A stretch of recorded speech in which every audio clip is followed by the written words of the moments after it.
If you're looking to buy your first home in Colorado Springs, especially if you're stationed out at Fort Carson or maybe Peterson, I want to help you find the right home that fits you and save thousands of dollars. So let's get into it.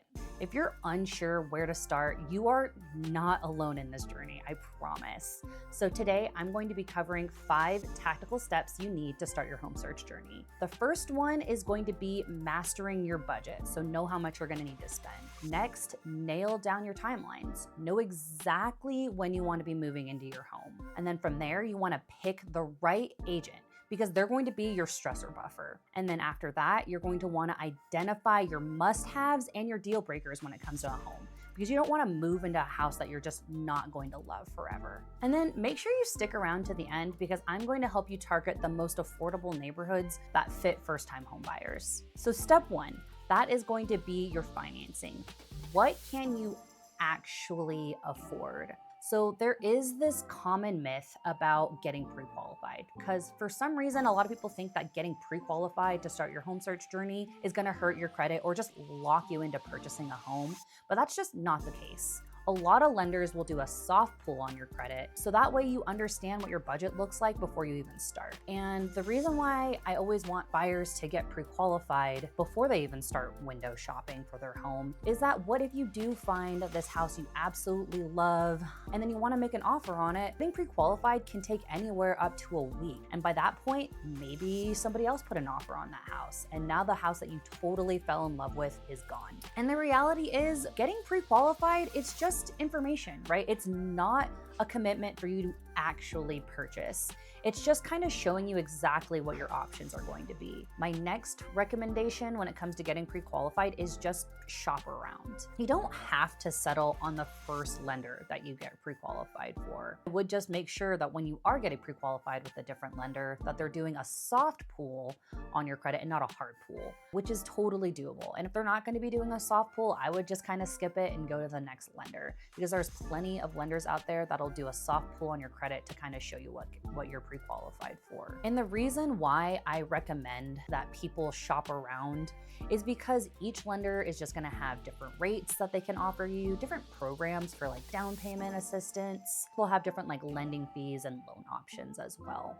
And then when it comes to getting pre-qualified, always try to go with someone local and not like one of those big national lenders. And this is because local lenders just know the Colorado Springs market. So they're gonna know the timelines that Colorado Springs typically goes through, and then the different nuances that come with being a buyer in the Colorado Springs market. So for my military members, always go with your VA loan, because that's gonna give you 0 down, and then typically they're just gonna offer lower rates as well. For a lot of first-time home buyers, there's this program called CHAPA, so that's the Colorado Housing and Finance Authority, and they're gonna offer different programs to help first-time home buyers. So like first-time buyer assistance, which will help with down payments, potentially cover some closing costs, and this will help you get little to no money down in most situations if you qualify. I did have a client one time who was looking around at houses and assumed that based off of their monthly payments and their income that they would be able to afford this house. Well, when they actually went to go get pre-qualified,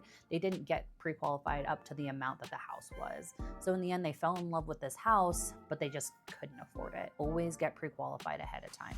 My next big ticket item is your timeline. Timeline is everything. For military members, think about like your report no later than date. When are you actually going to be on station? And then for my civilian professionals out there, think about when you're actually going to be starting your job. Once you've identified your actual move-in date, then you're gonna work backwards from there. I always recommend that you give yourself at least 60 days from when you wanna start to when you actually wanna move in. But ideally, 90 days is just gonna give you that cushion so you don't feel like you're rushing through the home buying process. So now let's break down the actual timeline of like when each event should actually be occurring. So we've officially selected our actual move-in date. Well, going 90 days out from there, that is when you want to start talking to a lender and then just getting pre-qualified. Remember, without that pre-qualification letter, you're kind of just a tourist looking around. Our next big ticket item is going to be about 75 days from your move-in date. This is when you're going to want to start seriously looking for homes. So watch for new listings that are going to be popping up daily, and to start doing tours, whether it's like virtual or in person if you're already in town. Anyone who's out of state and like relocating to Colorado Springs, so particularly like my military buyers, I definitely recommend to use house hunting leave or like permissive TDY if possible. You're going to get a real feel of the neighborhoods and be able to pick the pocket that's going to best fit your lifestyle. Showing up early, picking your location will really help you avoid buyer's remorse in the future. Now, I do understand that not everyone can travel out to Colorado Springs before they can move here. And so I have put together a neighborhood deep dive playlist for you that kind of gives you a feel of the different neighborhoods, the different pockets, and the different commutes to different areas of Colorado Springs. And I'll put that right here. And then as a real estate agent, I do specialize in helping people relocate to Colorado Springs. So I can give you your street's eye view. I can give you different vibes on different neighborhoods that you might be interested in. Feel free to reach out to me. My contact information is below. We are officially at our 45 days out. Now, this is a key milestone that you really want to try to hit. Our goal here is to finally be under contract. Typical closing timelines for when you put in an offer for a home is going to be about 30 to 45 days. This is going to allow us to cover inspections, go through appraisals, get any sort of pre-approval done, and underwriting as well. Now, we finally have our move-in date, the day we have been absolutely waiting for. Sign all of our paperwork, keys in hand, pop some champagne, take those pictures, and you are officially a home buyer. Welcome to Colorado Springs. Now, my third big tip for new home buyers is finding the right agent, because they are going to be your stress buffer throughout the entire home buying process. And my biggest tip when it comes to picking an agent is interview multiple agents. Don't just settle on the first one that you come across. And this is kind of coming from my personal experience. When I first purchased my first home, we just got assigned an agent through the lender. And that turned out to be a total disaster. They didn't show up at closing. They were showing us houses we weren't even interested in.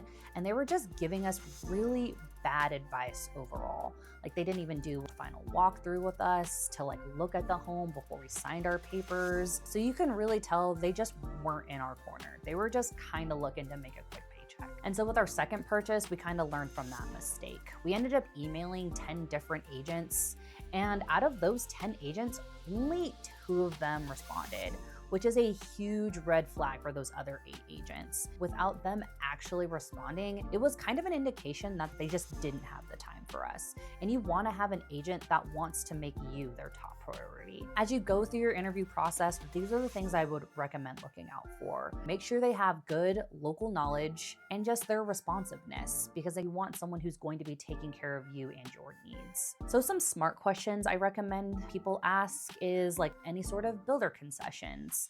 What are builders currently offering to get buyers to move into their homes? Ask them about different timelines, how like the negotiation process would go. You want someone who's familiar with something that you want to be buying into. You don't want someone who's new and just doesn't understand the process very well. And then next, talk about your lifestyle. Is hiking a huge priority for you? If you want hiking in your backyard, then ask them about different neighborhoods that give you quick and easy access to hiking. Or if commute really matters, ask them about the best neighborhoods that are near Peterson, Fort Carson. And if they're not able to easily answer this without giving you the warm and fuzzies, I would not move forward with that realtor, because they obviously don't know the area very well. And if you're moving from out of state, you really don't want to be dealing with a realtor who can't assist you in your home buying process. Don't hire someone who doesn't have the knowledge to help you comfortably get into your first home. Now let's talk about finding the home that's actually going to fit your lifestyle. So I recommend going in with 2 lists, your must-haves and your deal breakers. Come up with a list that has your top 3 must-have, things that are just gonna fuel your lifestyle. If you love cooking, you're gonna want to get a house with a nice big kitchen. If you love hiking, do you have easy access to any of the trails? Buy for how you plan on living. Because if you're not a cook, do you really need a big kitchen? Then we have our drop dead deal breakers, and make no concessions on these. Shared walls means you're not going to be able to do a townhome, and that's totally fine. I don't like sharing walls with my neighbors either. Maybe you don't want any yard maintenance, so that's gonna be a big no on any sort of big yards. Come up with your top 3 deal breakers and really stand by those. As you start looking through homes, just remember what your goes and no-goes are as you start moving along in the process. A lot of people get into a home and they're just like, yeah, I'm gonna purchase this home and make all these amazing, awesome changes, which is fine. DIY to your heart's content. Paint, easy change. No big deal there. But commutes and like neighbors, that's something you can't actually fix, because in the end, whatever you kind of get, you're just going to be stuck with it. So final foot stomp here, guys. Don't compromise on your deal breakers. Buy for your lifestyle, not just for looks. Next, and my final piece of advice, is just understanding the market map. So Colorado Springs is not a small city, and I think a lot of people underestimate how big it actually is. It is one of the largest cities in Colorado, especially in comparison to like the land that it takes up. So getting north to south is an extremely long drive. We're talking 30 to 45 minutes. And for those who really care about commute and don't want to be stuck in the car, this is a really big reality check. I am someone who doesn't mind driving that 30 to 45 minute commute north and south, but I know that not everyone wants to be stuck in Colorado Springs traffic. And this is where finding those affordable pockets come into play. Some of the more affordable areas are going to be located in southern Colorado Springs. So that's going to include like the Strathmore, Security-Widefield, and Cimarron Hills. There are some pockets up north that are generally more affordable, but you just need to understand the big trade-offs here. If you want something a little bit more newer, or if you work up at the Air Force Academy, purchasing in those areas, you're just going to have smaller homes at the same exact price point. Farther south, bigger homes, probably going to be cheaper. Farther north, the homes are potentially going to be smaller, and you're just going to be paying a little bit more for them as well, because those are just newer pockets of Colorado Springs. Understanding these pockets is just going to help you avoid any sort of future regrets, and then just help you set realistic expectations for yourself. Because maybe you really do want to be farther up north because it is maybe closer to Denver, easier access to all the northern professional businesses. And finally, here are going to be my top recommendations for first-time home buyers based off of what these areas all have available. One of my top recommendations I tend to lean towards is Security-Widefield.